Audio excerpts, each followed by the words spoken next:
Got Medicaid? Paradise Dental's got you covered. We've got you covered from the moment you walk in the door with some of Saipan's best smiles. Medicaid covers your fillings, your extractions, and your checkups with no out-of-pocket expense. And Medicaid covers all of your x-rays without any additional cost to you. So remember, if you've got Medicaid, you're covered. Don't wait for a toothache. Call Paradise Dental today.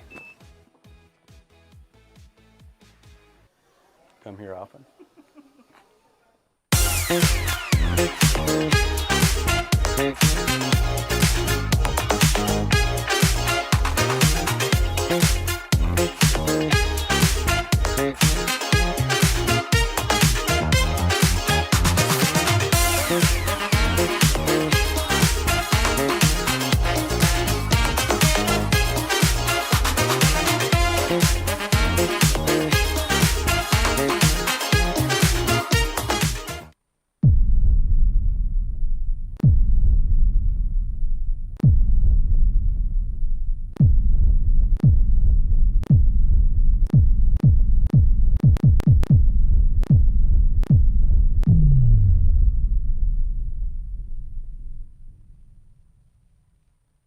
Hi, I'm Shauna Brenfleck, nurse practitioner and owner of Island Skin Solutions and Wellness Clinic.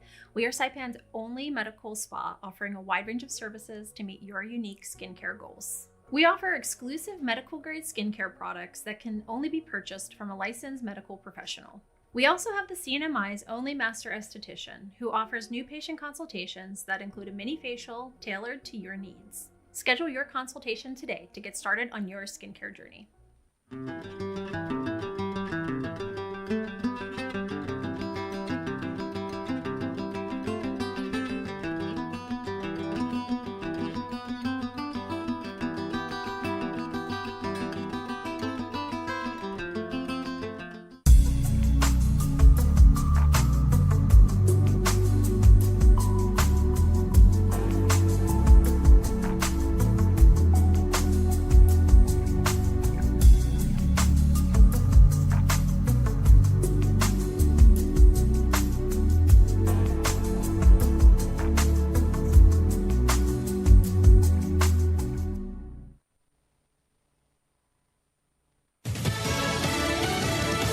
Going in on Lisa Brady, Fox News. Those words from President Trump a short time ago signaling he does plan federal intervention to fight crime in Chicago and Baltimore, despite resistance from Democratic city and state leaders, including Illinois' governor. I would love to have Governor Pritzker call me.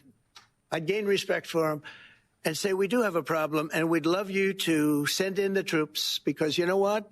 The people, they have to be protected. The president says he has an obligation to act without specifying when, and he points to a violent holiday weekend in Chicago where police say 58 people were shot, including 8 killed. The National Guard is part of an ongoing federal crime crackdown in D.C. Earlier today, a federal judge ruling that it was illegal to send the military into L.A. during violent protests over immigration enforcement. The Justice Department argues troops were used to protect federal officers and facilities, not to enforce laws. The president says his administration will seek an expedited decision from the U.S. Supreme Court as it appeals a ruling that the president overstepped his authority by using an emergency act to impose multiple tariffs. He says those tariffs are key for winning the AI race. We're leading because of tariffs. We're leading because of talent, and this is where they'd like to be. But without the tariffs, we wouldn't have a chance because we wouldn't be able to protect those investments of the companies coming in. So if you took away tariffs, we could end up being a third world country. He says that tariff ruling is why stocks have been sinking today. A partial rebound, though. The Dow down 249 at the bell after plunging more than 500. The president's comments coming after announcing that Space Force Command will move from Colorado to Alabama. Meantime, Secretary of State Rubio confirming the U.S. military conducted a lethal strike in the Caribbean against a drug vessel that left Venezuela, where the leader has criticized a U.S. naval presence. America is listening to Fox News. Hey, I'm Trey Gowdy, host of the Trey Gowdy Podcast. I hope you will join me every Tuesday and Thursday as we navigate life together and hopefully find ourselves a little bit better on the other side. Listen and follow now at foxnewspodcast.com. President Trump vowing again there will be consequences for inaction as the U.S. keeps pushing for peace between Russia and Ukraine. This after momentum toward a possible meeting between Presidents Putin and Zelensky appears to have faded, though Russia's leader says there's been constructive dialogue with the Trump administration. Russian President Vladimir Putin says Moscow and the White House have come to a, quote, mutual understanding of his country's invasion of neighboring Ukraine. In comments made during his visit to China, Putin said the Trump administration is, quote, listening to the Kremlin's justifications for the war. He also appeared amenable to possible progress in discussions to stop the fighting, but his comments did not signal a substantial change in Russia's position. Putin reiterated that Russia will not accept NATO membership for Ukraine. He did say there is, quote, an opportunity to find consensus on post-war security guarantees for Ukraine, but did not elaborate. Tanya J. Powers, Fox News. And President Trump just telling reporters he's learned things that will be very interesting and thinks they'll find out in the coming days. A Democratic mayor is running for Congress in Pennsylvania. Scranton Mayor Paige Cognetti announced in a video on X she will seek Pennsylvania's 8th District House seat, now held by first-term Republican Rob Bresnahan. In her video, she accused Bresnahan of being a prolific stock trader who she says ran for office on a promise to ban the practice. I say day trading away the public trust is not who we are. So yeah, I'm running for Congress because people here deserve a lot better than a rich kid disrespecting our hard work and proud legacy. In a responding statement, the National Republican Congressional Committee painted Cognetti as an extreme candidate who is weak on border and health care issues. Fox's Colonel Scott recapping Wall Street. September begins with selling, the Dow dropping 249 points, but finishing back over 45K after a deeper drop during the session. I'm Lisa Brady. This is Fox News. This is Jason Chaffetz from the Jason in the House podcast. Join me every Monday to dive deeper into the latest political headlines and chat with remarkable guests. Listen and follow now at foxnewspodcast.com or wherever you download podcasts.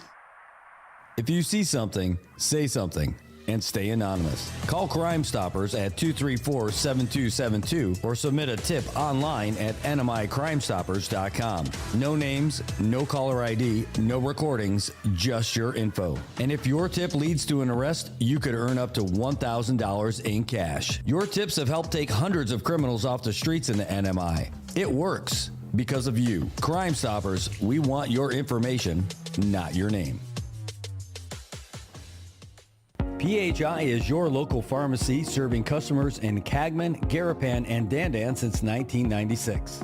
Shop PHI Pharmacy for all your prescriptions, and we even offer a large line of multivitamin supplements. Our Dandan location is open weekdays from 8 to 6 and 8 to 4 on weekends. Or visit our Garapan and Cagman locations weekdays from 8 to 6 and 8 to 1 on Saturdays.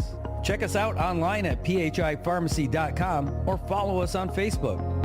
PHI is a locally owned independent community Health Mart pharmacy. Health Mart, taking the time to listen and care. As the day unfolds with laughter and cheer, Brad's got the magic that brings us all near. Sharing tales of hope, dreams that shine bright. Good morning, Marianas, together we ignite. So join the palm trees, we dance through the days. Rhythm and soul in so many ways.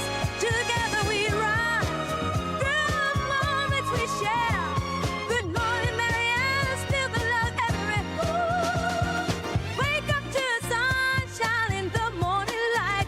Good vibes all around, everything feels right. Brad on the show, bringing joy to our day. Into the Marianas breeze, let the worries drift away. Yeah,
voices from the heart of San Antonio.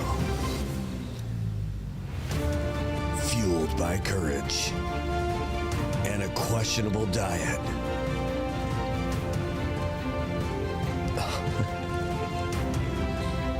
But when darkness falls, he fights for honor. He fights for glory. He fights for lunch. This summer, taste the legend. Island Warrior. Spam. Soju. Survival. Good morning, Marianas.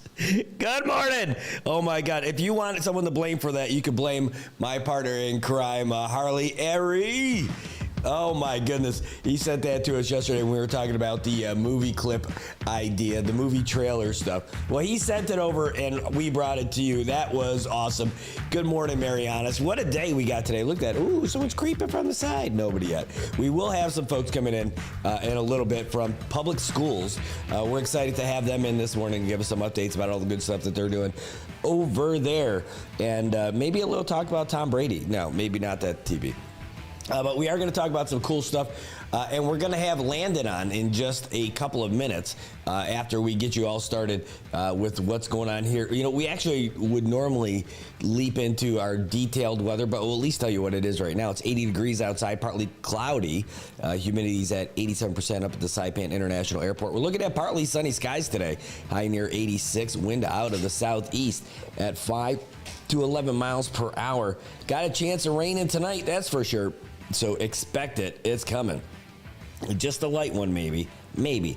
But the rest of the week's looking pretty good. But we're going to hear more about that from Landon in a little bit because he's going to be coming on with us to tell us about everything that's happening. See if he's all the way back yet from his big trip through the Federated States of Micronesia. There's a whole movie trailer just for that. But right now, let's take you down and take a look at traffic. Outside behind us, it was pretty bad. Roads are wet for sure. So be careful out there, Marianas. Don't be super fast. Look at Tat's Problema, Tinian. That's pretty good. Tinian's the place you want to be. No doubt about it. Looks like there's a little bit of folks waiting over there at the internet. At the internet. Jeez, you get a little sick. You can't even talk. You're a little bit of traffic at the intersection by Guangdong Hardware. Not looking too good. Over there in front of Nutrition Assistance Program. Today is like their Super Bowl. It's at the beginning of the month. You got folks trying to drop their kids off over at SIS. You got folks who are trying to get to NAP. You got a couple of bus stops either way you go. So it's basically just going to be slow on Chalmonseñor Martinez. It's also slow for folks on the way up the hill trying to come from Chalan Tun Joaquin Doi. You know, that little creep road that takes you all the way down to the post office. Yeah, that's busy too. And then if you like Maddie's Barbecue, today is your day. You could just kind of hang out there and wait till the traffic goes away because traffic is all the way backed up past Maddie's Barbecue on the way to Dan Shell as people are trying to make their way to that light and get home free. Not happening fast anytime soon. How about over there by NMC? It is definitely slow. Excuse me, had to cough there. It is definitely slow. And over there by the home of the Canaries, it's actually not that bad. Just a little bit of traffic over in San Vicente as we work our way around the back island road. Take me home to the place where I belong. Well, the shopping district is busy over by New Sarah Market, Zenyu Market, and Capitol Hill Market. That's the Rodeo Drive of Saipan.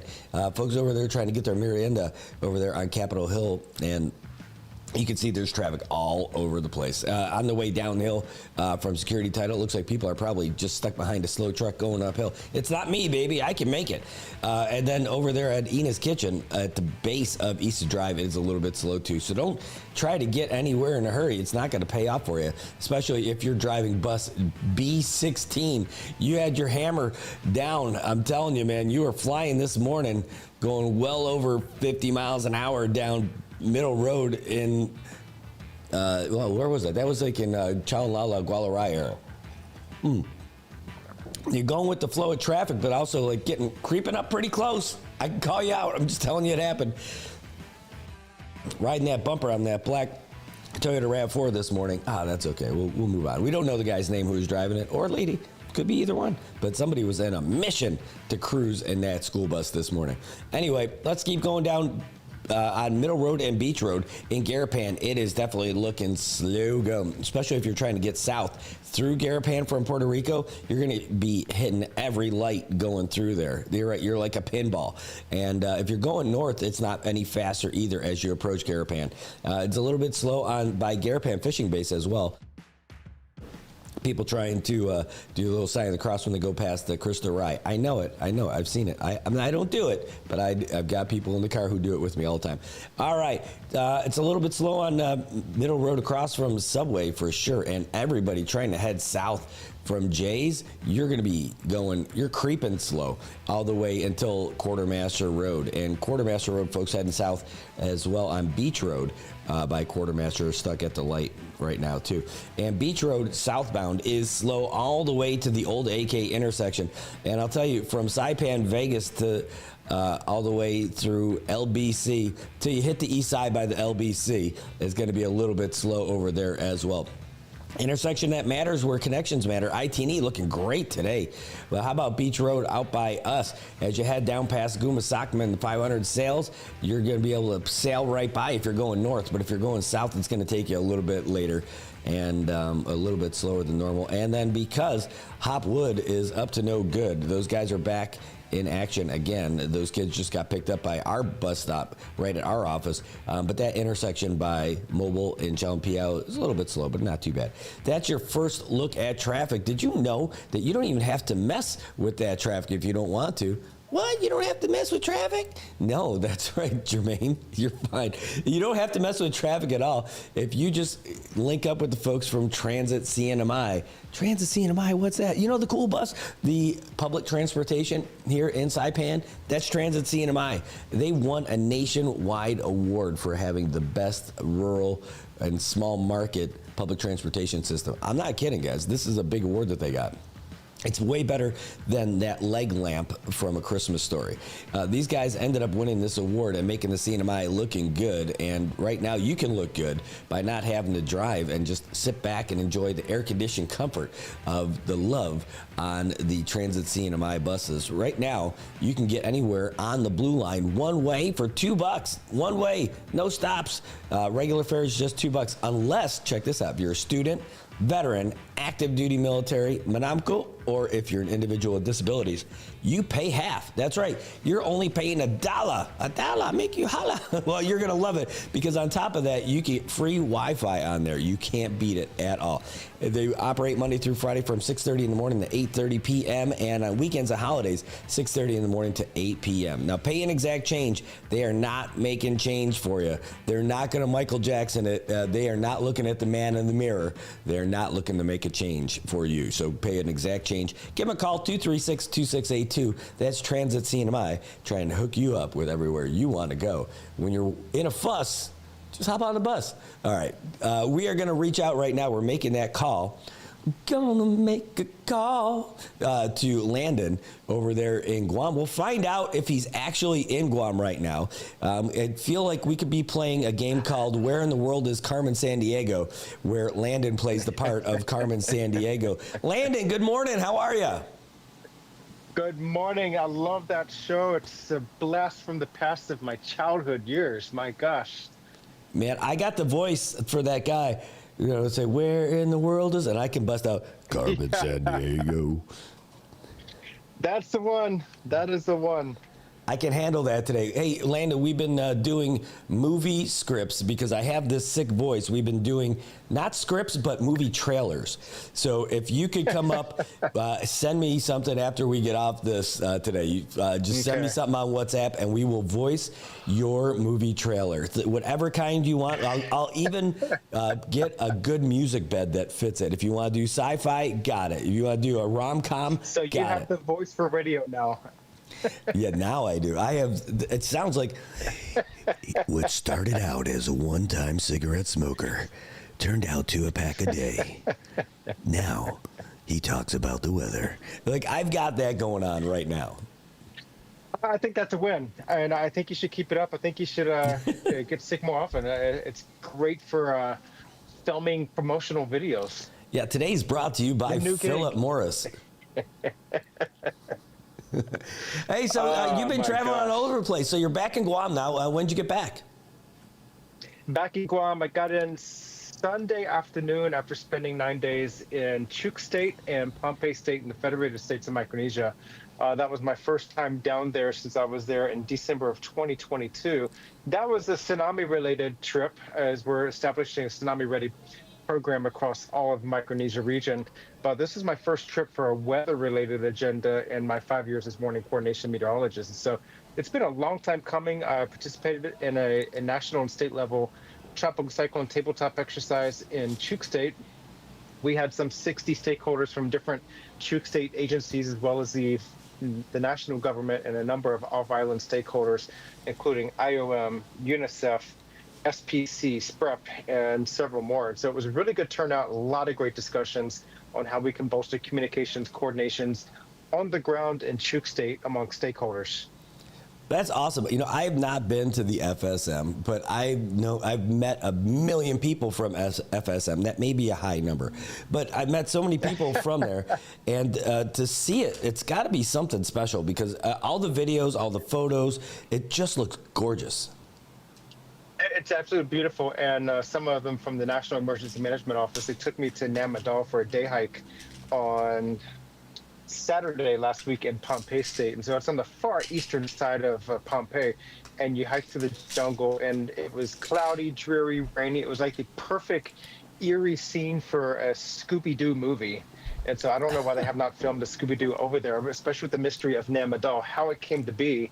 But going through the jungle and hiking out through the Nam Madol ruins, it's incredible to see it in person, to see all the stones, all the handcrafted stones that are laid and assembled into this huge sprawling complex of structures with waterways through it. It's like the Venice of the Pacific. And so it was quite impressive to see that in person. It was my first time over to Nam Madol.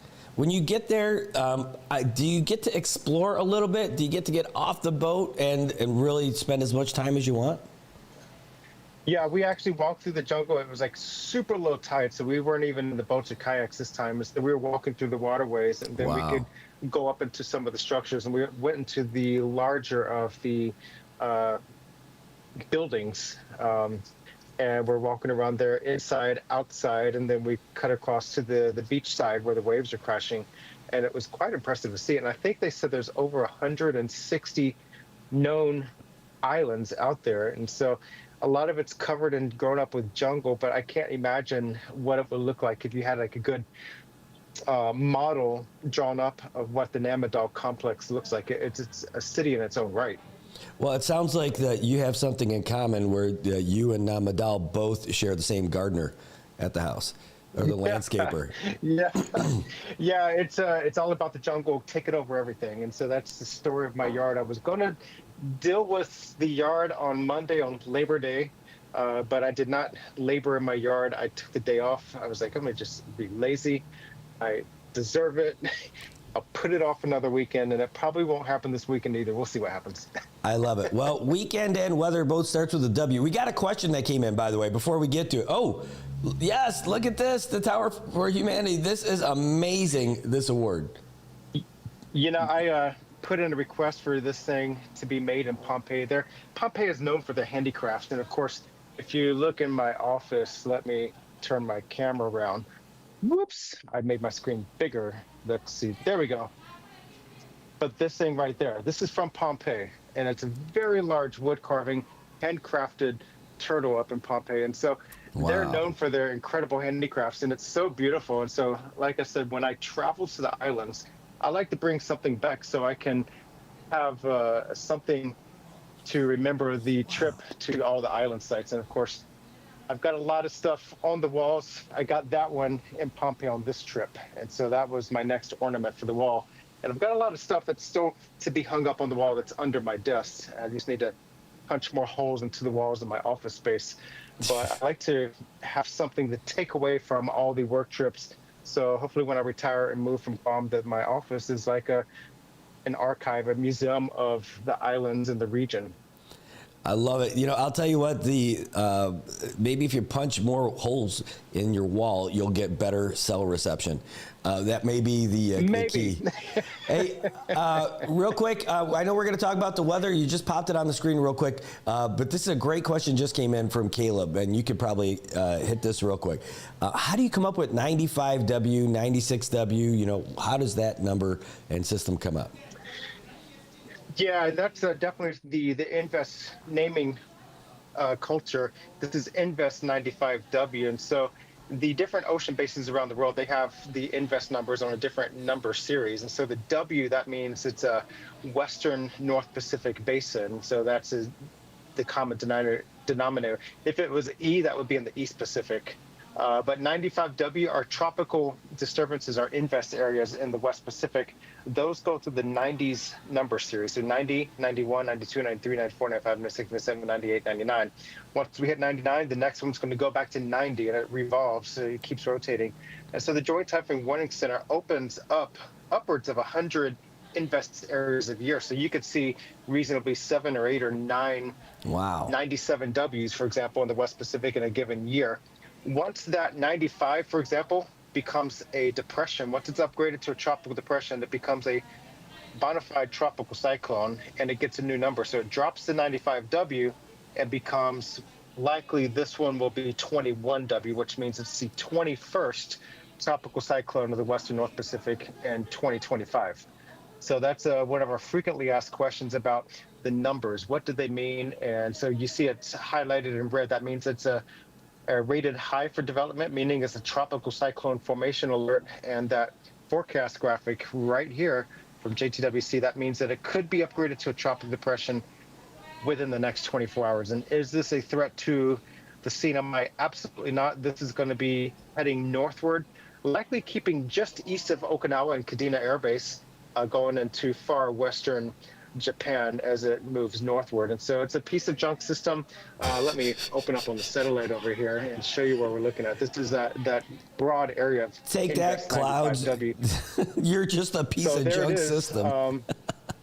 Yeah, it's sloppy, it's disorganized, it's a weak system, but of course it's going to have a lot of the showers and thunderstorms and gusty winds associated with a tropical disturbance, now possibly a tropical depression later today. We'll see how that evolves, but if you have plans to visit Japan, do keep an update on the weather conditions, because even though that disturbance is well to the south, there is quite a bit of weather along the southern side of Japan, as well as northern parts, north and central, once you get north of Tokyo and Sendai, Japan. But if you're going to be flying to Narita today, you might get a little bit of a bumpy ride and a little bit of turbulence, and who doesn't like a good turbulent flight? It makes the flight more interesting, I think. But we'll see. So check the weather conditions, especially as this thing evolves and moves northward into the Japanese region. Oh my gosh. I mean, I guess you could do it if you're going to do raffles. Turbulent Flight's the good one to help shake up those numbers and tickets inside there. It's not a problem. No, that sounds amazing. I'll tell you what, we have gotten a couple of big gusts the last couple of days. I know that you've got some for us, but the News Van of Justice moved over quite a bit on one of our trips yesterday. Yeah, and I got a report from the Retidian Wildlife Refuge here in Guam. They had some showers and thunderstorms move over Saturday, this past Saturday, and it destroyed their canopy they had there at the Retidian Wildlife Refuge because the gusts hit it so hard. I think it was 30 miles per hour. We had maximum gusts at the airport, but it probably was strong in some other areas. I know the Saipan airport had a peak gust of 33 miles per hour yesterday morning, and that was with the surface trough that was in place just southeast of our region yesterday. That has now shifted over the islands and moving toward our west now. But that surface trough, that did produce a period of wind gusts up to 30 miles per hour, possibly 35 in some areas, especially Wireless Ridge up there in the higher elevations. That is all moving west of us. This is the graphic from 24 hours ago, and so that ridge is clearing out. But we're going to see these showers linger through the day today. Most of it's just south of Saipan, south of Tinian, more so between Retidian of northern Guam and Tinian. That's where the bulk of the heavier showers are. And so going to the live satellite picture, let me zoom in on the CNMI. There we go. This is all the showers and thunderstorms. It's been really cooling off over there. And when I say cooling off, those cloud top temperatures, when we're looking down from the satellite, when you see the colder cloud top temperatures, that's where you have that high vertical motion, the updrafts with the heavy showers and thunderstorms. And so when you have this cold temperatures, that means those clouds are way up in the atmosphere, 60,000 feet up in the atmosphere, very cold. And that's where you're seeing those highest cloud tops, those heavy showers now right over Rota, Song Song Village, and just south of Tinian. So we're going to see that theme continue through the day. The showers will linger. So if you have any flights coming into Rota, flying in and out of Rota today, do check with Star Marianas or the other carriers that might be servicing, just in case there might be any delays or any heavy weather that you might want to take a Dramamine for some turbulence. But that's going to be shifting off to our west, and then we're going to see another surface trough generating some showers and thunderstorms just north of Chuquipampa. Nothing of concern for development, but it's just going to bring another wave of showers through the next couple days, and then we have an improved outlook for the rest of the week. Season surf, they're going to be decreasing as the winds subside across the region, so not so bad out on the waters, but of course, when you see the large clouds, do keep lightning safety in mind if you're out in the open waters, and make sure you have some kind of way to receive weather information from the NOAA weather radio, and also any kind of protection. Wow. You know, I'll tell you, you see all these massive cloud formations, and to know that they're not going to turn into anything is pretty great, except for a lot of rain. And we are pretty well equipped to it. But I'll tell you what, like yesterday, the amount of rain that we got, we had lots of localized flooding in low-level areas. Yes. And that's the thing with this weather pattern. We have that tut cell that's just up to our northeast, right over there, that tut cell that's been sitting just to our northeast. That is helping to influence some of these showers. What would otherwise be light, moderate showers, they are briefly heavy. And so we saw 2 inches of rain fall in just about an hour in part to 2 minutes yesterday, causing some street flooding. That's the situation we're in with the surface trough and the upper level trough combined together. You're seeing these very heavy shower cores dropping some significant rainfall in a short period of time. As the late Dr. Mark Lander here at the University of Guam would call it, a rain bomb, dropping rainfall rates of 6 to 7 inches per hour. If that rain shower sat in place for an hour, you could see upwards of 5 to 7 inches of rainfall, which is significant. But that is the tropics for you in the wet season. And so not everybody will see it, but if these showers pass overhead, you can see some briefly torrential rainfall and some heavy rain fall in a short period of time, resulting in some of that street flooding and some runoff.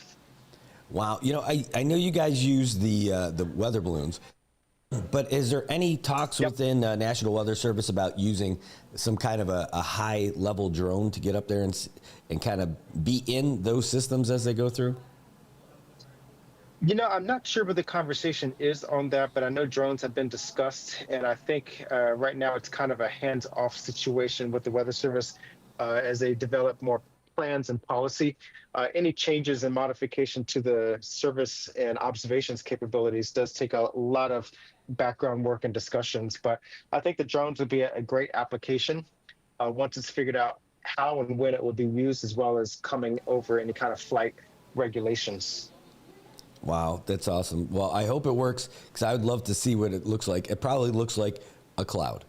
I'm guessing it probably just looks like a cloud. Yeah, you can definitely find some good information, especially temperature and wind speeds with height. Who doesn't want more information? And of course, the weather model, the more information you have, the better the forecast models will come from the numerical forecast. And so we always want more data, especially in this broad data sparse region of the Pacific, where most of our information comes from remote sensing. Well, hey, that's all interesting, but you're going to be building something tall enough to probably be able to see everything from there anyway, even though it's going to be indoors. Yeah, that's exactly it. We'll be able to look at the skylight come up in another month. Yeah, about a month we should be up on the lifts at the Ghana Shopping Center. So, yeah, and part of that Tower for Humanity project, we are rolling out information soon. I think next week we'll be putting out some information through another press release. We're partnering with the Guam Homeland Security Office of Civil Defense to host a National Preparedness Month event coming up on Saturday, September 27th. September is National Preparedness Month in the United States, and this is the FEMA messaging campaign started in 2004, really in response to the September 11th attacks in 2001. Wow. And the theme for this year's National Preparedness Month is Preparedness Starts at Home, which really underscores the importance of personal accountability and responsibility to being prepared for all disasters, natural and man-made. I was in Pompeii. We had the power outage several times while I was there from heavy rains and gusty winds. Not a tropical storm, not a tropical depression, but just heavy rain and gusty winds, and the power was out at my hotel for almost 12 hours. And so the only light I had was on my cell phone. And so I wasn't too prepared. And having to get ready for my tabletop exercise and discussions in the dark was interesting, to say the least, but it worked for the most part. But are you prepared? If we had a massive earthquake today, changing your plan for the rest of the day, would you be prepared right now for 5 days with no supplies and no help? And so I think that's a question that we all need to ask ourselves at home and at work. What's our preparedness plan? And so we're going to be co-hosting Guam Homeland Security for a National Preparedness Month event at the Agana Shopping Center on September 27th. So if anybody in Saipan are listening and will be on island on Saturday the 27th, come join us at the Agana Shopping Center. We're going to have a lot of stakeholders, a lot of organizations, first responders present to talk about emergency response, disaster preparedness, and how to build a kit, as well as activities for the families all through the day. Wow, well, that's great. Looking forward to getting some more info on that. And everybody should have, we used to call it like bug out boxes or a bug out bag, or, just that emergency preparedness kit. Yeah. What would you do? And, it's also September's the Burr months. And so on the theme of preparedness, are you prepared for Christmas? Because in the Philippines, Burr months are Christmas. I'm getting prepared. Oh, man. So like it or not, the season is here. And so this is my first tree. I'm trying to figure out where to put it in here, because with the portable AC unit, the boxes, I really don't have much space to work with. So I got to figure things out. I might strap it to the ceiling tiles and see if I can hang it from somewhere. But it is just going to get ridiculous. I was there last year. We ended up doing that in-house show from you guys. And that was pretty wild. And I got to see all the decorations, which I believe were 99.5% done by you. You are the... Usually. I'm the morale, welfare, and recreation guy here. It worked. It definitely worked. Hey, speaking of that trip, I enjoyed getting down there. And one of the reasons is because we got to see what you were doing with Tower for Humanity. So can you give us a quick update on what's happening? Definitely, we are still rolling out our plans. We're going to break ground on Wednesday, September 24th on our 7th tower. It's going to be the One-Zabil Tower from Dubai. And so we're going to hit the road running on Wednesday, the 24th, and build as fast as we can, because it's going to be 2 towers connected by basically a third tower going horizontal between the 2 towers. It's going to be a balancing act on the cantilever. But we're co-hosting Homeland Security for National Preparedness Month on the 27th. We're working with a number of STEM and arts groups, science, technology, engineering, and math groups on hosting a STEAM fair on Sunday, September 28th for all the island youth and families to come over and experience organizations and jobs in STEAM. And so that's going to be fun. We're going to build all through the next week and collecting canned goods through Sponsor Log and other food drop sites across the island to benefit Be Heartfelt, the charity that we're partnering with on our 3rd term. I was talking to Lori this morning for an hour, streamlining some plans and getting some information from her. She will be back on Guam around September 21st, and we hope to really bolster the food supply in 4 of their food banks around Guam, as well as their operations in Saipan and Palau to serve children in need who are hungry. September is also Hunger Action Month, which I just learned that yesterday. I didn't know this month existed, but September is Hunger Action Month, which fits very well within our plan to collect canned goods for children on Guam and distribute that through our meal pack program on weekends throughout the year. And so 350 kids on Guam, 52 weekends a year, 4 meals per weekend. That comes out to roughly 72,000 meals that are provided on an annual basis. That's a lot of food, and it comes all through support and volunteers and food drives. And so this construction event that's coming up on October 4th and 5th at the Agana Shopping Center with the Tower for Humanity, that's going to be the big culminating event to really boost their supply to sustain them for at least 6 to 8 months. And so we're setting up 25,000 cans of food to be collected through Construction 2025. That's just a small part of what it really takes to sustain their.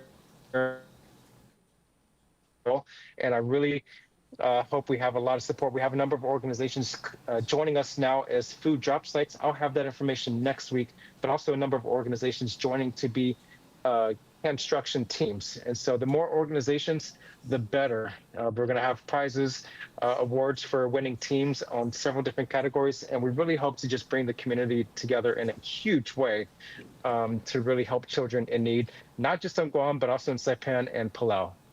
Wow, just outstanding, and I look forward to hearing more about it. We'll reach out to you a bunch, and then, of course, we're coming down to Guam to be there for it, and we'll be doing our show from there during that last week. It should be a lot of fun for us, and hopefully it's fun for you guys, too. We'll have to probably wear a hard hat so we don't get logged upon, and that'll be great.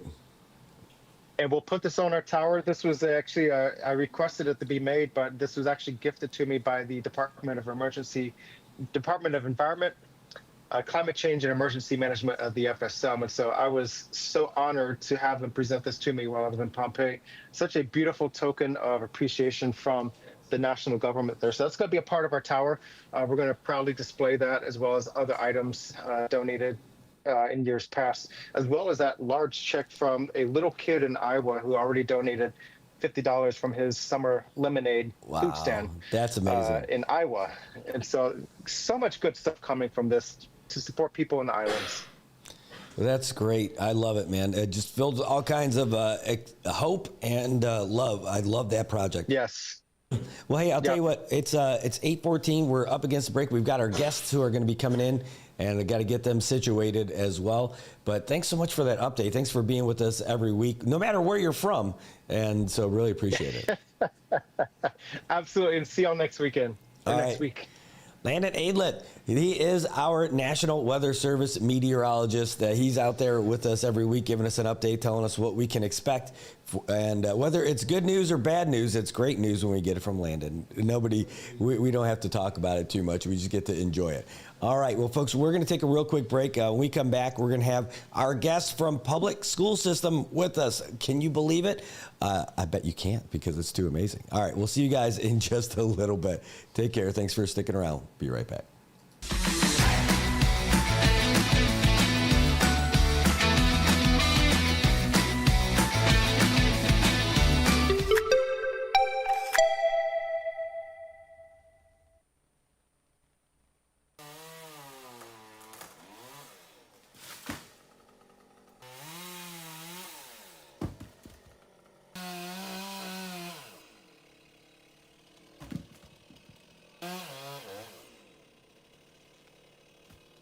Got Medicaid? Paradise Dental's got you covered. We've got you covered from the moment you walk in the door with some of Saipan's best smiles.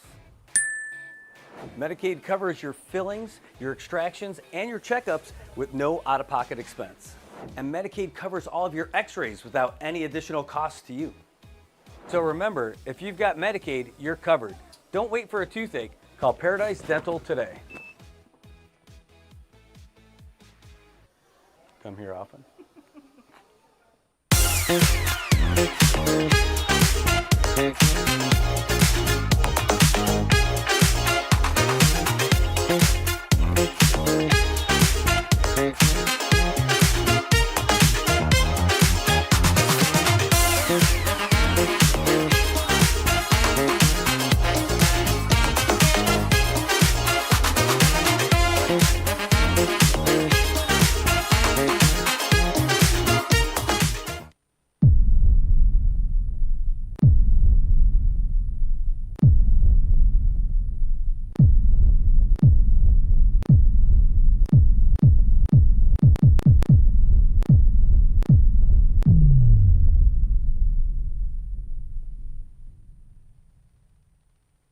Hi, I'm Shauna Brenfleck, nurse practitioner and owner of Island Skin Solutions and Wellness Clinic.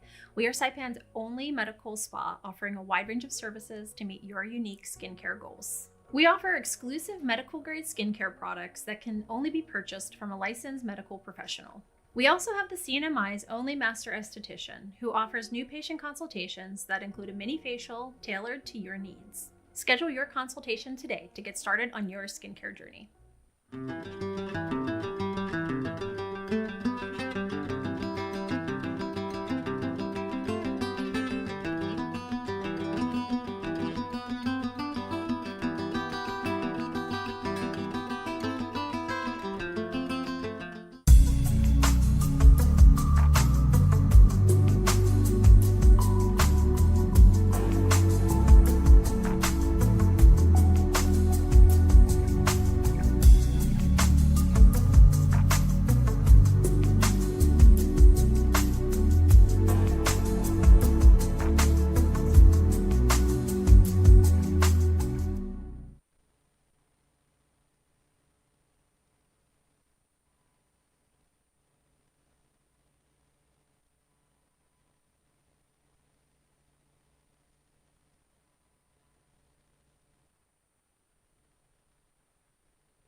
He'll fight it. I'm Lisa Lacera, Fox News. The governor of Illinois says he'll take the president to court over his plans to send National Guard troops into Chicago to stop crime. At the White House, President Trump said you can count on a National Guard presence to reduce crime in Chicago. Well, we're going in.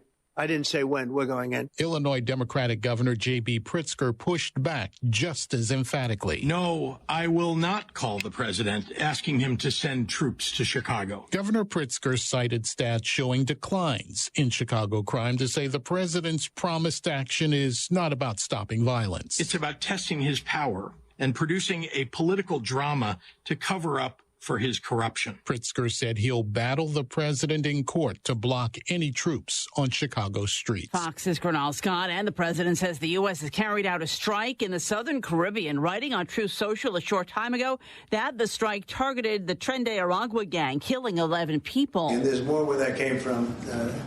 We have a lot of drugs pouring into our country, coming in for a long time. Secretary of State Marco Rubio says the ship was being operated by a designated narco-terrorist organization. The U.S. recently announced plans to boost maritime forces off the waters of Venezuela to combat threats from the cartels. U.S. Space Command is moving from Colorado Springs to Huntsville, Alabama. This will result in more than 30,000 Alabama jobs and probably much more than that, and hundreds of millions of dollars of investment. And that's billions, because it can't be millions. It's billions and billions of dollars. The move reverses a decision by President Biden that left Space Command in Colorado. Space Command is responsible for military satellite-based navigation and communication, as well as missile launch warnings. A federal judge has ordered a makeover at Google, but has rejected the request by the Justice Department to break up the company. America is listening to Fox News. It's the Will Cain Show. Watch it live at noon Eastern, Monday through Thursday on FoxNews.com or on the Fox News YouTube channel. And don't miss a show. Get the podcast 5 days a week at FoxNewsPodcasts.com or wherever you download your favorite podcasts. News. A trial for the man accused of attempting to kill President Trump as he golfed in Florida during last year's campaign will begin next week. A federal trial is scheduled to begin Monday in Fort Pierce, Florida, for the man law enforcement say attempted to shoot and kill President Trump during a golf game at the Trump West Palm Beach Golf Club in September of last year. Ryan Wesley Ruth is now representing himself. Prosecutors had the judge demand Ruth wear only business attire during the trial and no clothing with political statements. Ruth never was able to fire a shot, having been found and confronted by U.S. Secret Service agents at the golf course.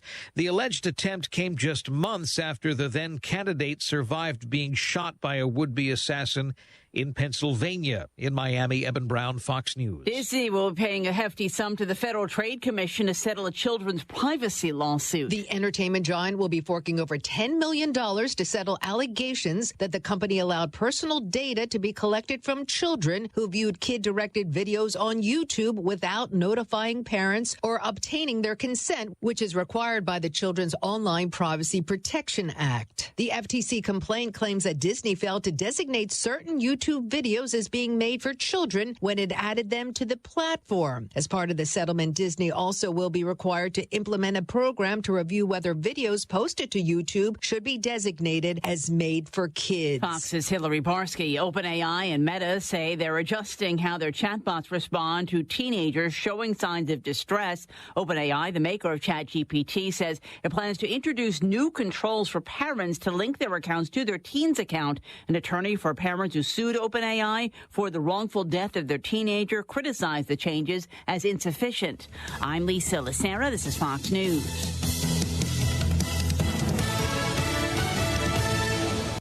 I'm Janice Dean. Join me every Sunday as I focus on stories of hope and people who are truly rays of sunshine in their community and across the world. Listen and follow now at foxnewspodcast.com. If you see something, say something. And stay anonymous. Call Crime Stoppers at 234-7272 or submit a tip online at nmicrimestoppers.com. No names, no caller ID, no recordings, just your info. And if your tip leads to an arrest, you could earn up to $1,000 in cash. Your tips have helped take hundreds of criminals off the streets in the NMI. It works because of you. Crime Stoppers, we want your information, not your name. PHI is your local pharmacy serving customers in Cagman, Garapan, and Dandan since 1996. Shop PHI Pharmacy for all your prescriptions, and we even offer a large line of multivitamin supplements. Our Dandan location is open weekdays from 8 to 6 and 8 to 4 on weekends. Or visit our Garapan and Cagman locations weekdays from 8 to 6 and 8 to 1 on Saturdays. Check us out online at phipharmacy.com or follow us on Facebook. PHI is a locally owned independent community Health Mart pharmacy. Health Mart, taking the time to listen and care.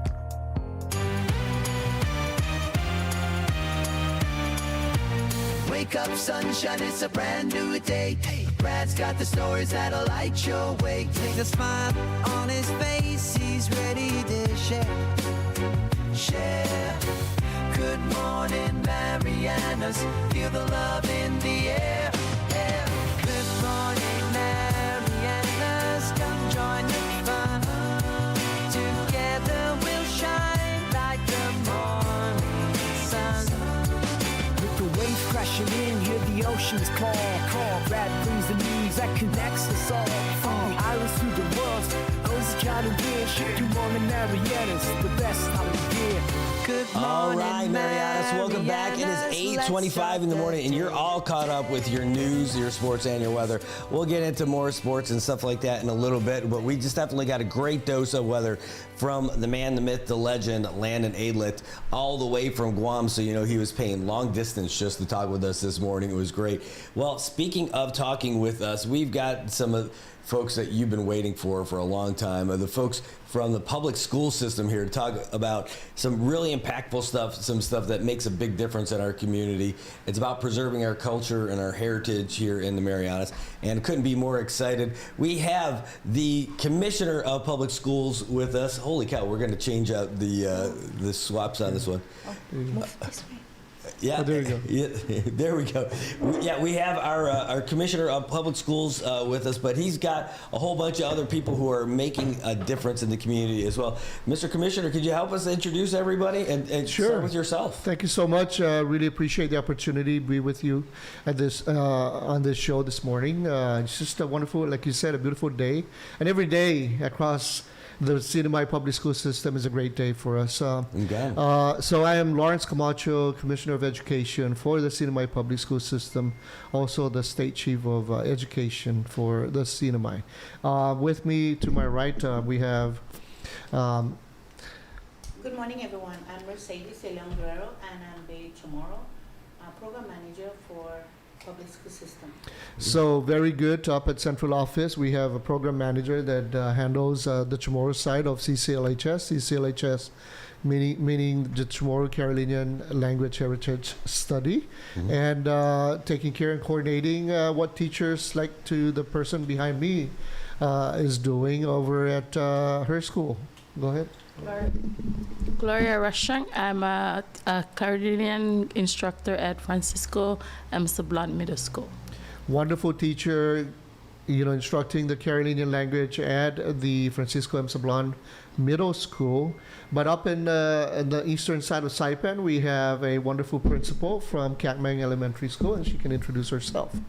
Buenas dan hafade Guahusi Ignacia Demapan, e principal de escola elementario de Katmang. Thank you for this opportunity, and I am very proud to be here and be talking about our programs in the schools. Dankulunatsi dusmasi. Guahusi Brad Rosala, Matsatotutu Pari NMI News Service, Ginin Saipan Naisla. Now it's Capitol Hill Nasongso. I'm not sure what the village is up there. But that's about as much as I got. I need your program. I was now starting to wonder when you were starting to talk in Chamorro if we were going to do this session all in Chamorro and Carolinian, and we could do that too if you want. Like, yeah, you know, we can mix. We could do it. You're going to see me nodding a lot and stuff like that. You're going to be like, oh, kidding. so how do you feel today? I'm like, yes. I am kidding. Okay, so but I'll start off and I'll tee off the conversation this morning, if you don't mind. You know, the author of a great book on leadership talks about looking at the organization and all the operations on whatever you're doing, right? Whatever agency you happen to work for, from a balcony standpoint, looking down at the dance floor. So I'll talk about the balcony standpoint, right? The perspective, looking at it from an entire school district, right? Here in the CNMI, we have 20 schools.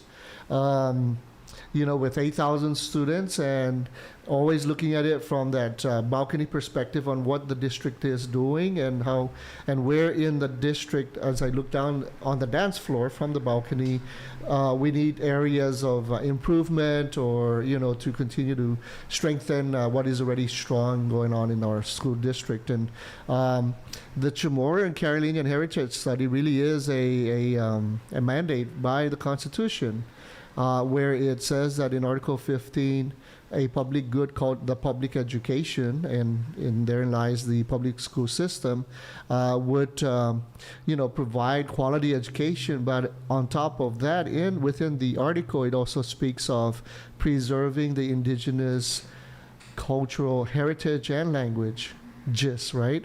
And so, with that charge, we want to make sure that we're doing it the right way.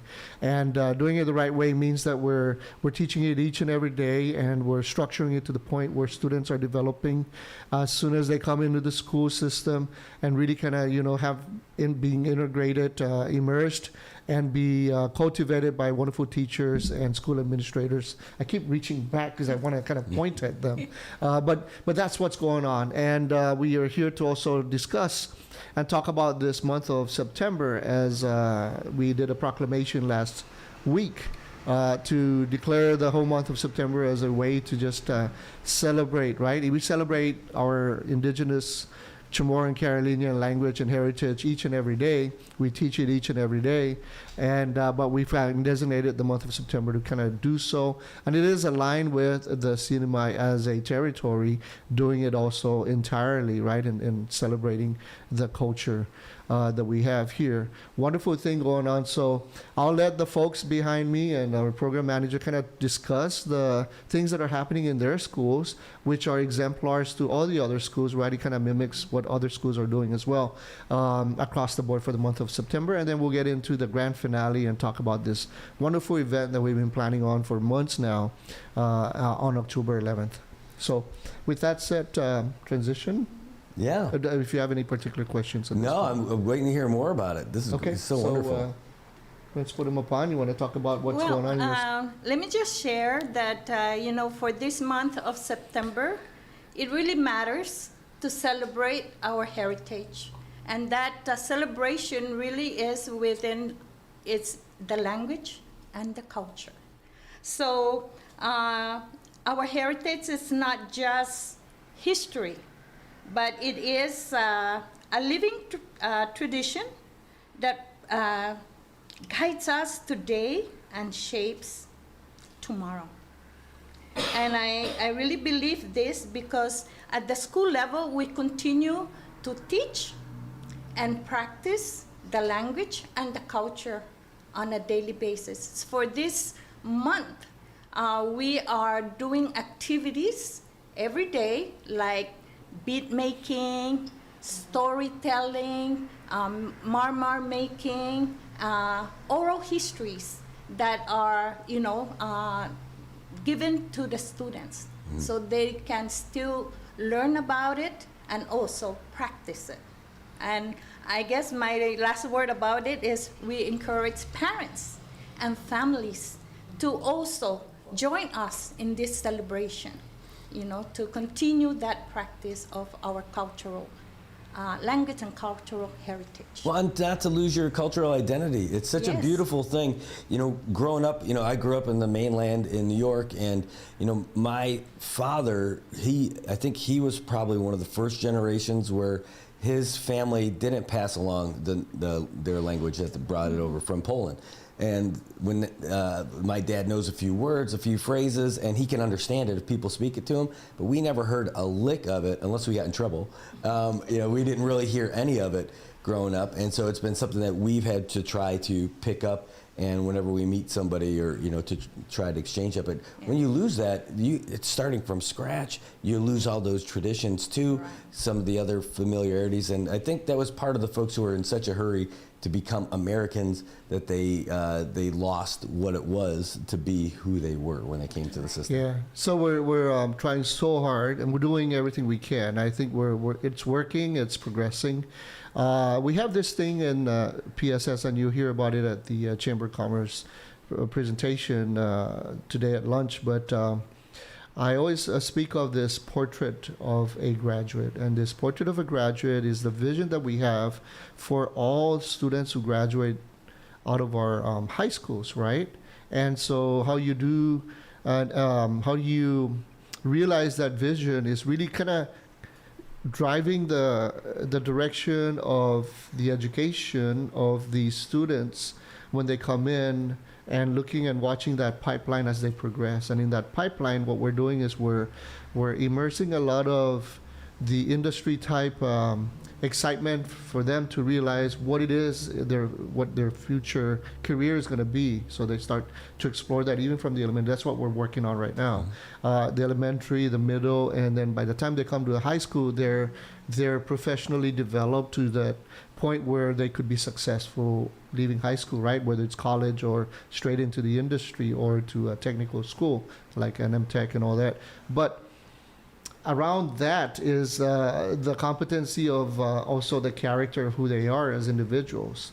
And in that, we have cultural competency. So we have several competencies in this grand portrait that we're envisioning our students to kind of be who they could be after high school. And in the cultural part is the reason why we're really kind of ramping up our game, our teaching and learning of the Chamorro Carolinian heritage. Because that is, again, as I mentioned earlier, HR is the Constitution, and if we're just teaching it for the sake of teaching it, it is not the right way.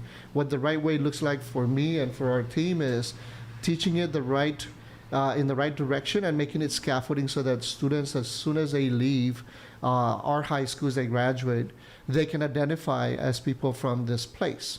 And when they're solving problems, when they're protecting the environment here, when they're doing all these sustainable initiatives that they now have become the leaders for, right, or charged as leaders when they're at that point, they then have a better sense of really and being grounded to the place.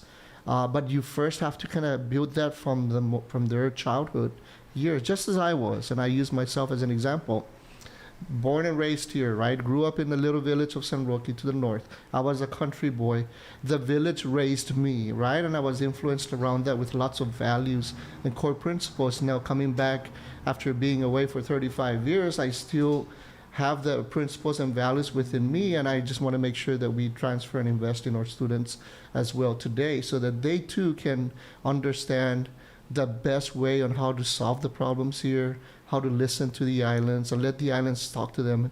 And I think if you identify as a person from here, whether you're Chamorro, Carolinian, Filipino, Chinese, Korean, Bangladesh, whatever, if you want this to be your home and you call this place home, you need to be immersed in the culture, right, and the heritage, and be part of it. And then you too can help us solve a lot of the problems that we have here on our islands. So at this point, I would kind of transition over to, maybe hearing it from our teacher as well, and what they're doing at FMS during the month of September. And I just want to piggyback on that, just say that if people aren't getting in touch with the culture here, you're missing out. I mean, you're missing out on one of the great things it is to be here. It's not just about, you hear like when they say, oh, the beaches are nice, oh, the food's nice, oh, the people are nice. Yeah, that's all true, right?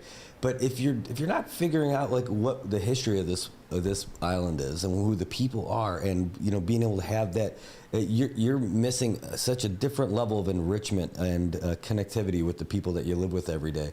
And so you're right. It's just you're missing out if you're not doing it. So if you could tell us about what's going on over at FMS down south. We're going all the way from San Roque to San Antonio? Well, yeah, and from Cagman down to San Antonio. Oh, yeah. So all three sides. Down at FMS, we already have planned everything out for our month of September and also October. So we have a weekly activity of making muer and beads making, cooking, and having students come in every Friday wearing the traditional muer or any jewelry such as necklace and whatnot to showcase their culture. And yes, it is a celebration of our Chamorro and Carolinian culture, but we also in the classroom, because we have other students, we have them bring in also their own cultural things to share in the classroom. And we have every week there's already a planned out activity. We're also planning to have other people come in to do story readings to our students and share other important things about the culture. Bringing in practitioners, especially our elders, since they're the living libraries that we have now. We need them. They come in, they help us teachers in making what we teach come to life, because everything they know more than we do, and we learn from them. So that's where we come in, inviting all this, our uncles, our aunties, or other community members to come into our school and help us along the way in teaching the language and the culture. This is so beautiful. This program and is so impactful, so important. The only thing is, I'm like, can the private schools reach out for this kind of thing too? Because I feel like the private schools, it's just it's not public schools, but it's like they're growing up here, they're going to school here too. They're missing out if they're not getting this kind of opportunity too. Is there an opportunity to extend this out? Like if there was a request, I don't know if it's a funding thing, I don't know how any of that works, but I mean, I feel like they're totally missing out if they're not getting in touch with the culture here. So I can answer that. Can you do a little closer? The private school, yes. I as a program manager for Chamorro program, I've been reached out by one of the private school to meet with them and discuss our upcoming event, which is Commissioner will share later on. But being as a Chamorro, and I have a partner, Carolinian program manager, her name is Monica Pua. We work together and we reach out to the community as well to assist teachers in all the different activities that they're doing, especially for the month of September. And how can we provide materials for them, and also to seek support from, like Senora Gloria was saying, to have the elders come in and support as well, as if doing arts or storytelling as well. But yes, we are reaching out to the private schools so they can be part of our program. They should. If they don't, I mean, my kids are going to one of those private schools because my wife taught there and all that stuff. That's a whole lot of stuff. But they're missing out.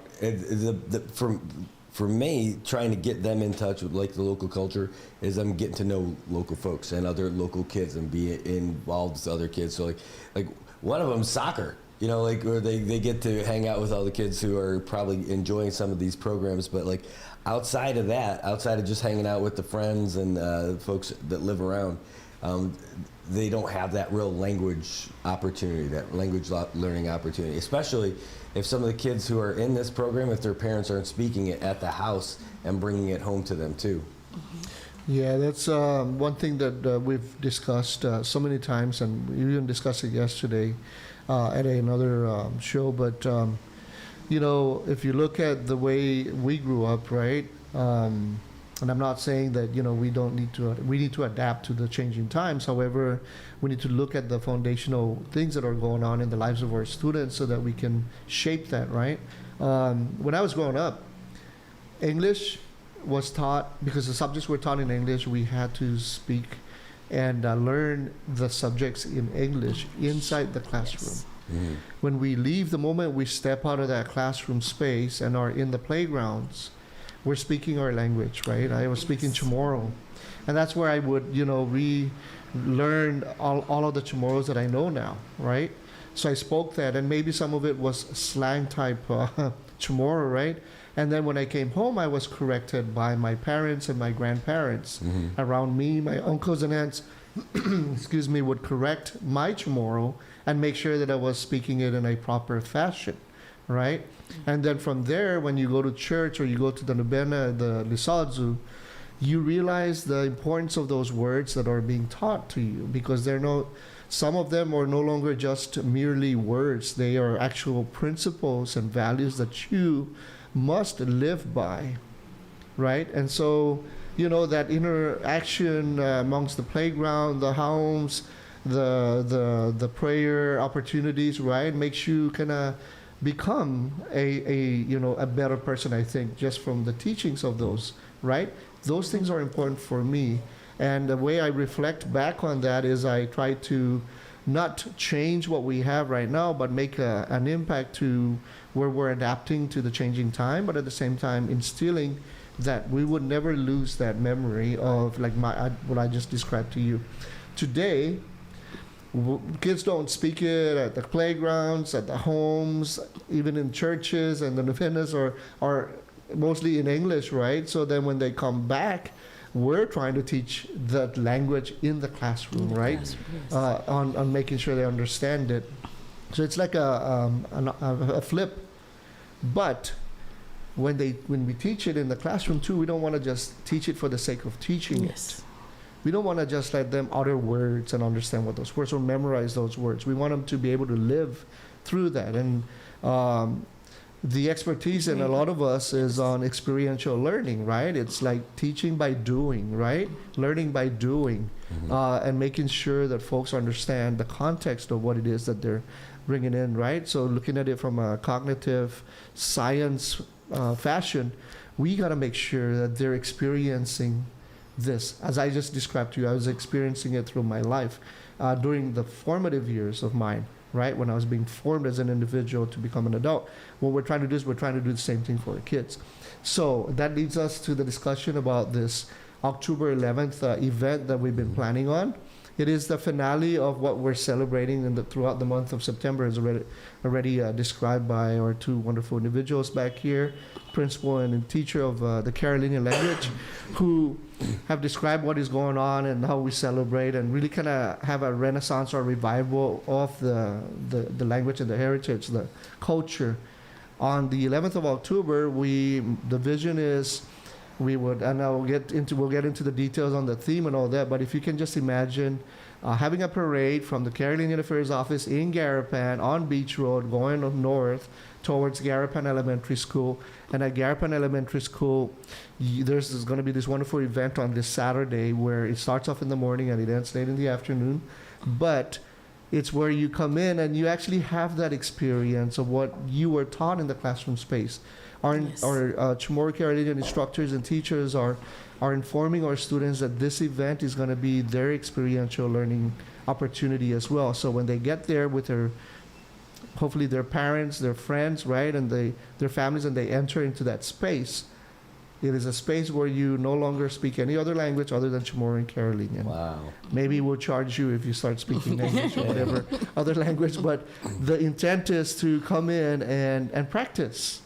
But as you practice, we hope that you also would have that experience and that wonderful revival type of energy about being a Chamorro or a Carolinian. And if you're not a Chamorro or Carolinian, it's okay. You would like to be immersed too, right? You would want to be immersed into the culture as well. So we're inviting all of our students, right? Because in our classroom space, it's not just the Chamorro and Carolinian that are learning the language. They're learning, there are other students, right? All of our students are going through those classes. Then we also invite the tourists, right? So we're working with MVA to kind of invite tourists to come and have this experience as well. Wow. As we revive the culture, right? Of Chamorro and Carolinian, the cultures. But you will go around, you will have performances, dancing, singing. The food is going to be there. We have practitioners. It's just this day of just not only celebrating, but really experiencing. So my vision is if, again, and I described it in another show yesterday, if a kid hears the word lemmai, is taught what a lemmai looks like, sees it, maybe there's an actual lemmai in the classroom, sees what this is, right? And is taught what nizuk is, right? The coconut, and seeing what that is, right? And then maybe taught about what you can do with that coconut. You can katsa it, you can kamzu it, and after you kamzu it, you fugu it, right? You squeeze it so it can become litsin nizuk, right? And the litsin nizuk can be an ingredient to so many types of dishes that we have in the Chamorro and Carolinian, right? Yes. And so when you go there and you hopefully see a nizuk being katsa, makamzu, mafugu, zamuzung litsin nizuk, and then together with a lemmai, and you have a saibuk. That experience, right, is like, whoa, now I bring context to all these things that I'm learning. And then when you go into the class back after that weekend, we're directing our teachers to make sure that students reflect on their experience on that Saturday. Yes. And what that means to them as individuals, and why it's important to have that type of experience and be able to kind of immerse that in them. That's the experiential learning that we're trying to kind of shift and bring into the curriculum. Because again, teaching it and making them memorize is not going to work. We have a lot of A's and B students in the Chamorro and Carolinian, but those same A's and B students are not able to speak even after they graduate from our school system. Wow. The language, right, in the right way. So we have to do it the right way. Well, I like that process of showing them the before and all that other stuff. I could show them the mantika after, right? So there you go, practical application of all of it. You just don't want to say the lemmai, the nizuk, and the sibesa together. I love it. This is really outstanding. I think it's great. I think the tourists would pay for something like this. I mean, just to have this kind of an opportunity. I know that that's maybe not what you're angling for, but like when you're going to I feel like that's one of the things when we're trying to find out what do we offer as like a tourist destination. It should be our culture. I mean, because it is unique. People can go to islands anywhere. They can fly somewhere and everything like that. But what makes our islands unique is the culture, the rich cultural fabric that we have here in the Marianas. So, I've got a call coming in real quick. You guys take a question? Sure. All right. We can try to answer as best we can. Yeah. Havaday Zentiro, thanks for calling the show. Who's this? David Evangelista. Yes, can you hear him? No. Can you speak up a little bit? Yeah, this is David Evangelista. Hello? Yeah, Dave, I can hear you, but we're going to ask if you could speak up. Oh, yeah. Yeah. I have a question for the commissioner. Okay, hold on 1 second. He's pulling on the old headphones here. It looks like it's a little tied up. All right, go ahead. Yeah, Mr. Commissioner, I was wondering when you saw this is the CNMI, what are your plans for the Tinian High School track and field and those dilapidated infrastructure like the street lights and sidewalks long overdue needs to be fixed? And it's so dangerous, for safety when kids are walking on sidewalks. And for that track and field, it's long overdue. It's in the jungle already with tons of bushes. What are you guys' plans to revive it? Thank you for that question and the reminder that we need to continue to work on that. I pledge to you that I'll be in Tinian next week. I would love to have a look at that dilapidated facilities that you're talking about, and maybe have a one-on-one conversation with you on how we could work on improving it. But at this present moment, I really want to kind of take another look at that, and then to be able to kind of have a better, clear answer on what the plan is for those facilities, because there's also some disaster opportunities that I think we're in the process of using for that, and I really kind of just need to go back and see where we are when it comes to that, because certainly not just Tinian, but all the other schools are impacted to the way there's a lot of delays in the FEMA funding opportunities that we've been working on. Over. Yeah, somehow there shouldn't be any delay because it's the Department of Education. You know, every time we go up on any campaign or whatnot, education is the first thing. Education, economic growth, and healthcare. So education should be a top priority. It shouldn't be any longer. I think we should blame our elected leaders too for neglecting it, but not pushing the agenda forward. Thank you so much. Thank you. Dave, thanks for your phone call. Sounds like you're a little sick. You all right? You getting under the weather? Yep. Well, I hope you get well soon. Thanks for calling. Really appreciate it. All right, man. Take care. All right, Dave Evangelista calling in from Tinian. So culture really being the main focus of all these programs and the immersion and all this stuff. October 11th is the big event. That's the big culmination of everything. And holy cow, that's not far now because we're already into September. You guys opened up school, and here we are already. So just outstanding stuff, outstanding stuff. Anything else you guys would like to share? I just want to, and they'll bring some, what is that? Oh, there's Breaking some news. maybe details that we could, add to this. But when we look at the growth and development of our students, we're from a district standpoint at each of the schools all each have a report card, by the way, on how they're doing and how the students are performing, the staffing, the absenteeism, and all those things, right? We look at every bit of that, and we're very watchful. And in the proficiency, we're looking at their reading comprehension, right, and their math skills, because especially in the early years, they need to learn to read between the grades of kinder to third, and then they need to be reading to learn from there on out, right? And if that's not happening, we got to fix that. And so also they need to be counting, right, and know how to add, subtract, all the arithmetic, so that is because that is going to be part of the learning as it builds up, right, in a scaffolding effect. The thing is, we're trying to drive that even the Chamorro Carolinian has to be treated the same way. We're going to have to measure the proficiency and really understand where they're lacking, and so we can go back and readjust. In the military, we call it adjust fire. Readjust our teaching, right, and our methods and our strategies, so that when we test them again, they're a little bit more proficient, and they're more proficient, and they're more proficient, and hopefully can be able to speak that, right? That is our dream, is that every one of our students can graduate and actually be speaking it, and not just say, hey, we did a good job because we taught it. Teaching it is one thing. Teaching it the right way and preserving it, because that's what the Constitution says. We have to preserve it. It didn't say go teach it and be done with it. It said preserve it.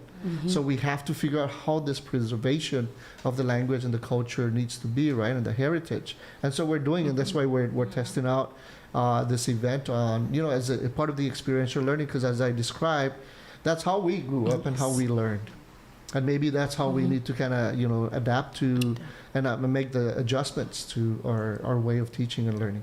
Well, you talk about the military, and you talk about the military, and you talk about the constitutional mandate. The constitutional mandate under Article 15. The military's got an Article 15 too. Maybe you just got to give out Article 15s to people who don't speak the language. I know exactly what Article 15 it is you're talking about. We are not applying the Uniform Code of Military Justice. We are applying the CNMI Constitution. That's right. Get out and beat your face. Why? What did I do? You didn't ask him tomorrow? It's really interesting how we're laughing at it, right? But when I was reading the Constitution and as I assumed the position, I was like trying to kind of understand the essence of why public school system exists and why it's a calling that we all need to kind of answer. And I was reading, and it happens to be Article 15, and I was like, oh, for 21 years I was dealing with Article 15, adjudication, right, in the military through the Uniform Code of Military Justice. But that's why it's not hard for me to forget that in the Constitution it is Article 15. Yeah, I ETS'd in 95. I still remember what Article 15 is. It's just funny. Well, this is great. Saipan Mayor's Office weighed in saying, we love this program. We're so happy to support them and collaborate with PSS. Can I just elaborate? And I failed to do this yesterday. We have community partners. It's one thing we do in PSS. Yes. We don't just kind of like sit in our own little corner and say, we're PSS and we know everything, right? We want to be able to kind of immerse ourselves and reach out. So we have these partnerships. We allow it in our schools. Yes. They're out there empowered to partner as much as they could. Right? It is important. They need to be engaging with the community, the stakeholders, and then building that partnership. At the district level, we're partnering with the mayor's office and all the other ones, right? So, Indigenous Affairs. Yeah, the Indigenous Affairs Office, the Carolinian Affairs Office. They're all part. MVA. Are we forgetting other agencies like DPS? Everybody's going to be part of this, right? Language Commission as well have come, and we've been sharing our knowledge, and they're really kind of coming up and supporting this event on the 11th, right? And then from there on, we hope that partnership continues on with other things that we want to do with them to make sure that our kids are provided with the best.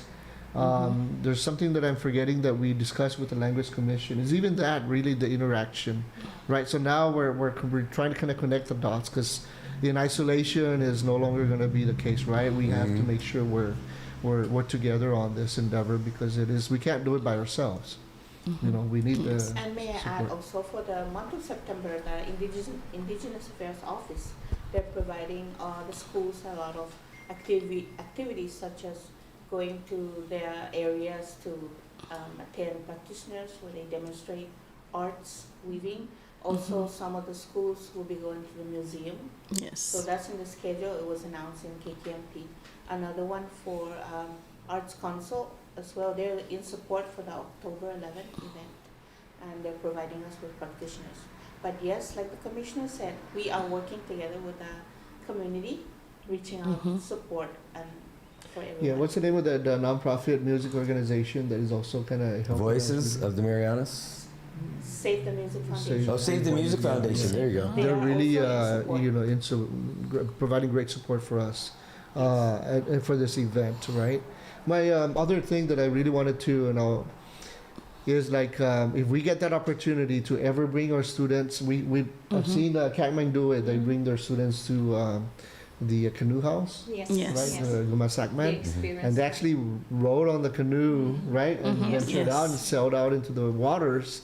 And really that kind of, brings them to not just identify, oh, here's what a canoe is, here's what the ride feels like, but they now identify with that experience, right? Also maybe like bringing them at any opportunity we can to the aging.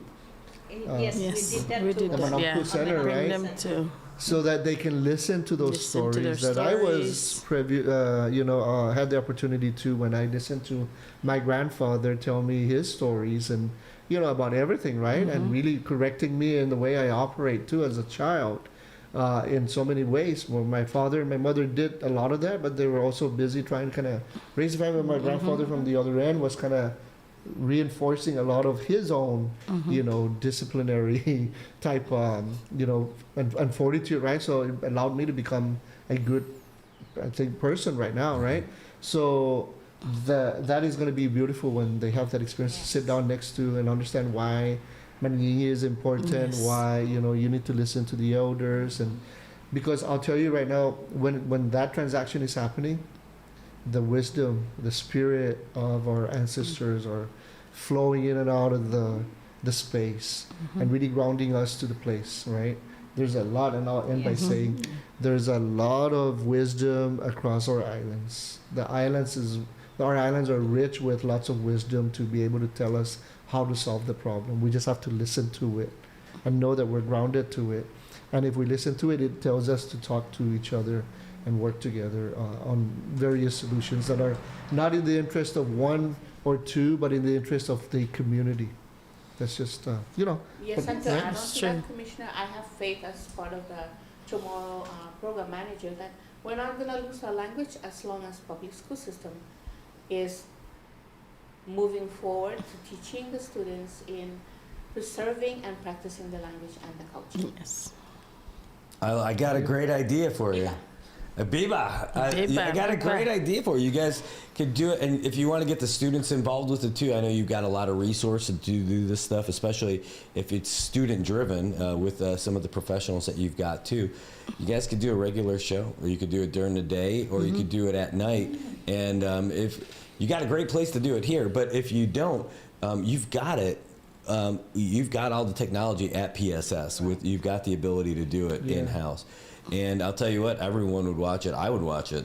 I would produce it for you. I mean, like, it's such a beautiful thing, something to think about. Speaking of students, that's one of yours from MHS, from right over here. He's one of our interns that has been doing a great job. That's John Bukin. We also have Laura Merrim, who's a student at MHS as well. And I bet they'd be a big fan. Here's, we're last week you were there when we did the groundbreaking of the Career Technical Education Center, right?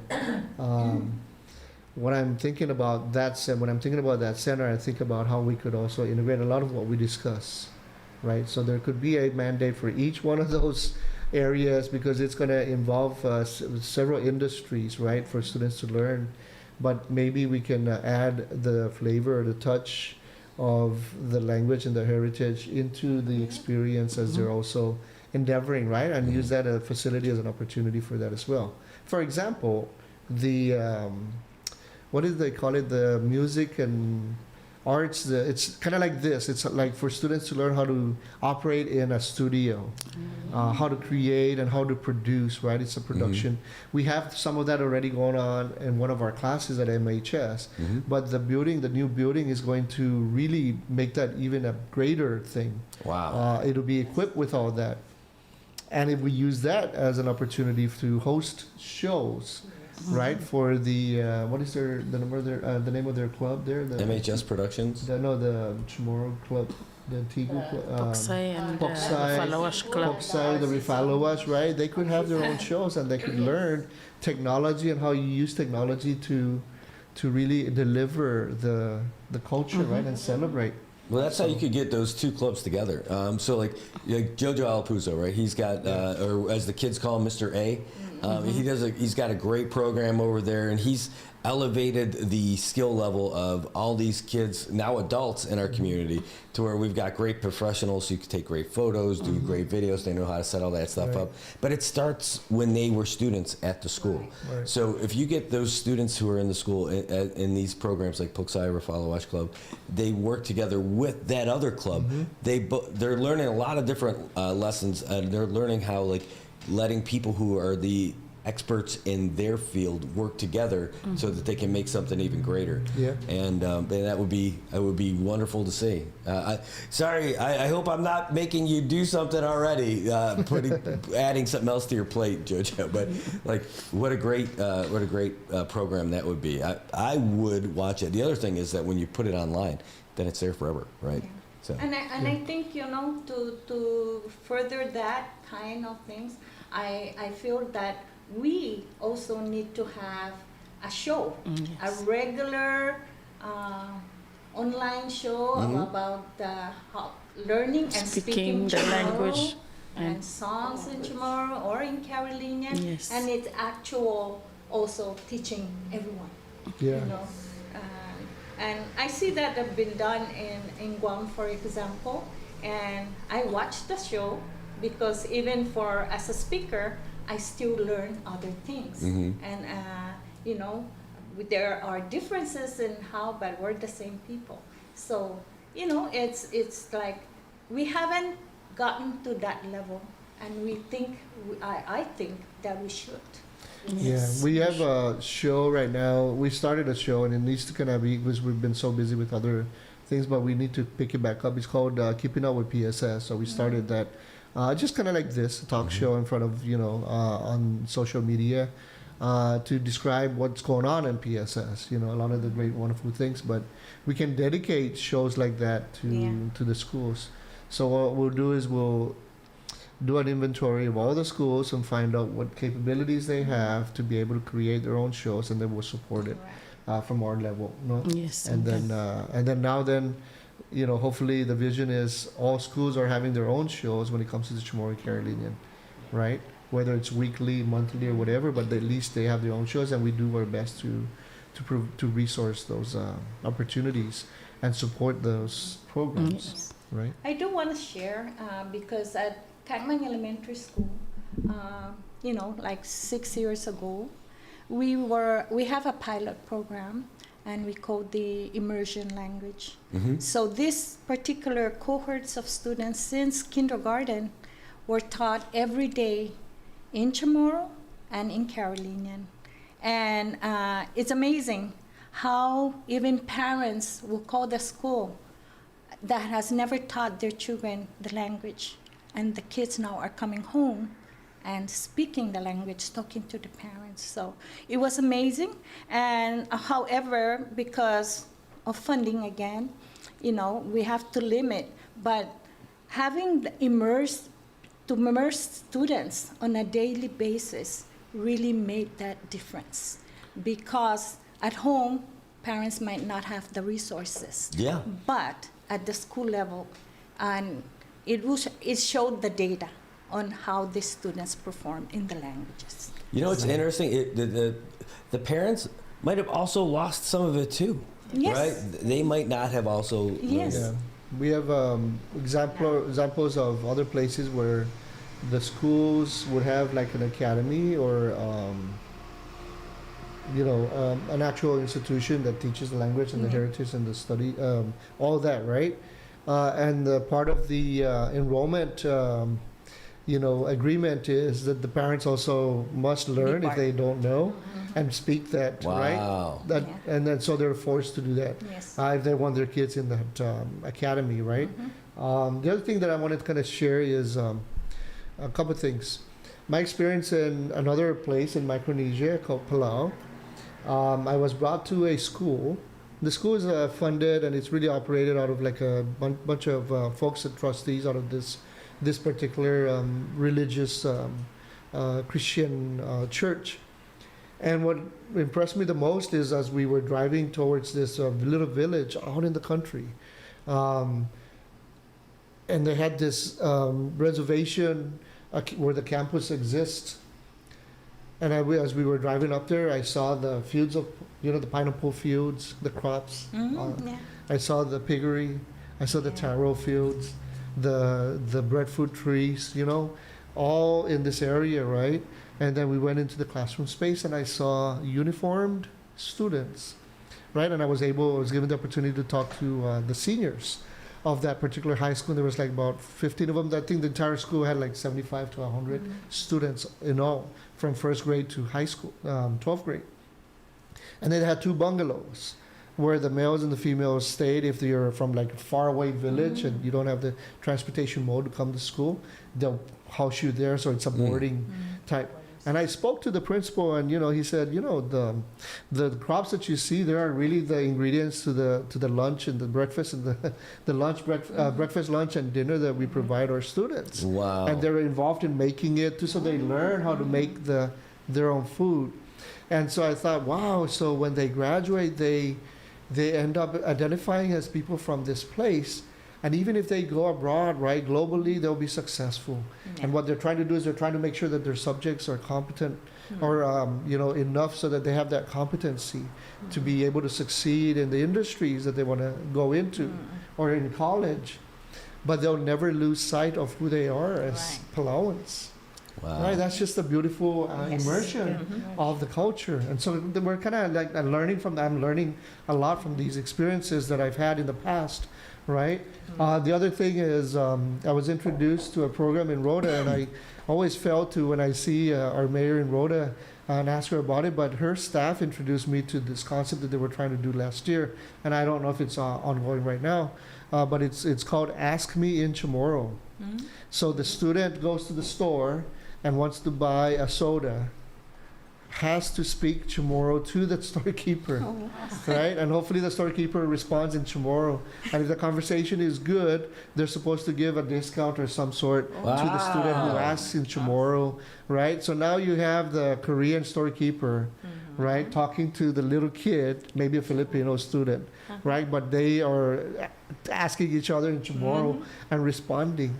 That's integrating our language into the societal well-being, right? I love it. That's a great idea. That's a great program. I want to do it because I want to get a discount. You want to get discounts? Like Yeah, I mean, I want to go in there. Caguaja cerveza. Caguaja cerveza. Maybe we'll have a Chamorro teacher or a Carolina teacher correct Perfect. the enunciation of things. I'll do it. All right. Well, I'll tell you what. It's we're creeping up at almost 9:15. So let's wrap it up here. Any last shout outs or any acknowledgments or anything that we should look out for? Okay, I'll give a shout out to, it's, I'll start off and the rest can give shout out. Like yesterday I was reminded, hey, you gave shout out to everybody but your wife or your kids, right? So shout out to my wife, beautiful wife, and wonderful kids that are not here in Saipan, they're overseas, but my wife's here. So shout out to them, but really shout out to our teachers, our educators, our staffing across PSS. We're living in this day and age and we're operating with the best that we could do, and I see the quality that we're providing. Very professional, very competent individuals all across the 1,200 plus of us in PSS, and I'm so proud of them, right? Because each and every day you will see that interaction with the student and the teacher. It is just a wonderful thing to be able to observe, witness, and then have that experiential also opportunity to engage in.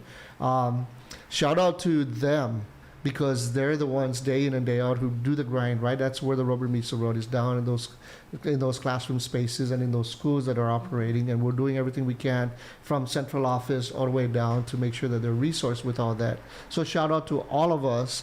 Shout out to the students who performed really well in our assessment last year when we compared to the year before, where in reading they've increased in their performance by 15% on reading.